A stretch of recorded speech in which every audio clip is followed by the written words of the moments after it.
સુરતમાં ડિંડોલી વિસ્તારમાં આવેલા અવધેશ શહેરની કન્સ્ટ્રક્શન સાઇટ પર આ બિલ્ડિંગ બનાવવામાં આવ્યું હતું, જે બિલ્ડિંગમાં રવિવારે 7મા માળેથી પડી જતાં એક મજૂરનું મૃત્યુ થયું છે. અકસ્માત બાદ તેને 108 એમ્બ્યુલન્સ દ્વારા નવી સિવિલ હોસ્પિટલમાં ખસેડવામાં આવ્યો હતો, જ્યાં તબીબોએ તેને મૃત જાહેર કર્યો હતો.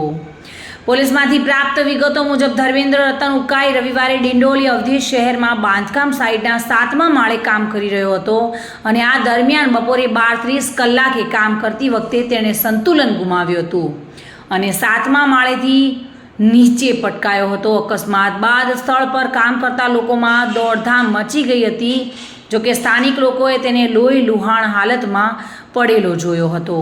હાજર સુપરવાઇઝરે તાત્કાલિક 108 એમ્બ્યુલન્સને જાણ કરી હતી અને ત્યારબાદ તેને નવી સિવિલ હોસ્પિટલમાં લાવવામાં આવ્યો હતો અને મેડિકલ ઓફિસરે ટ્રોમા સેન્ટરમાં ધર્મેન્દ્રની તપાસ કરી હતી. આ પછી સર્જરી અને દવા વિભાગના રહેવાસીઓ પણ તેની તપાસ કરવા આવ્યા હતા.